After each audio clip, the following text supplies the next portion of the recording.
Donc là, il faut que moi, Dorcas, je vous parle de football. Et mieux, que je vous parle de la Super League africaine. Ça va être chaud. Parce que tu me soumets à un quiz sur les joueurs, je n'en connais que deux.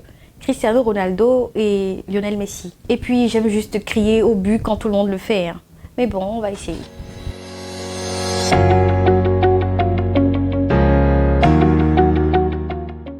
Le président de la Confédération africaine de football, Patrice Motsepe, a annoncé un nouveau format de compétition continentale pour les clubs africains, la Super League. Elle se tiendra chaque année d'août à mai à partir de 2023.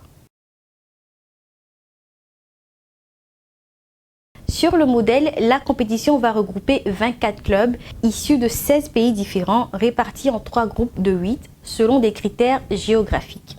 Chaque équipe disputera 14 rencontres, puis les 5 premiers de chaque groupe et le meilleur 6e seront qualifiés pour les phases finales à l'élimination directe.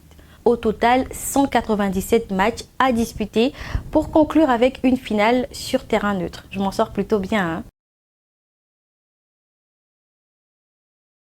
Chaque club participant recevra d'office une somme de 2,4 millions d'euros et le vainqueur repartira avec plus de 11 millions d'euros, soit presque 5 fois plus que le gain financier remporté par le club vainqueur de la Ligue des champions africaine.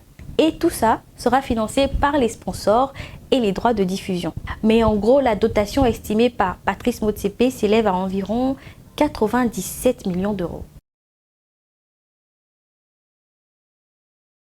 Quand ça devait se faire en Europe, les gens n'avaient pas apprécié. La compétition n'avait même pas eu le temps de naître qu'elle était déjà enterrée. Parce que pour beaucoup, l'Europe n'a absolument pas besoin de ça. Aujourd'hui, le football européen, c'est le summum dans le monde. Il peut se vanter d'avoir la Champions League avec qui aucune autre compétition ne peut rivaliser. Même quand on ne supporte aucune équipe, on peut suivre les matchs avec beaucoup d'intérêt, simplement pour apprécier le spectacle et les performances des joueurs. Donc, selon la CAF, la Super League pourrait faire entrer le football africain dans une nouvelle ère, le rendre plus compétitif, en faire un événement sportif mondial et favoriser le développement du football africain auprès des clubs, des joueurs, des supporters et des investisseurs. Même si le projet n'a pas été rejeté en Afrique comme en Europe, il faut quand même préciser qu'il ne fait pas l'unanimité. Selon Roger Mila, ancien joueur camerounais, il aurait été préférable d'améliorer les deux compétitions qui existent déjà. Il n'a pas tort, hein, mais toutefois, l'arrivée de cette nouvelle compétition peut vraiment profiter à l'ensemble du football africain. La Super League pourrait aider les clubs à retenir les meilleurs talents ou à obtenir des indemnités de transfert plus élevées lorsque les joueurs partent en Europe ou ailleurs. Mais pour l'instant, on ne sait toujours pas d'où viendra l'argent. Bah oui. La situation financière de la CAF interroge parce que d'après les derniers audits, près de 45 millions de dollars de pertes ont été constatés.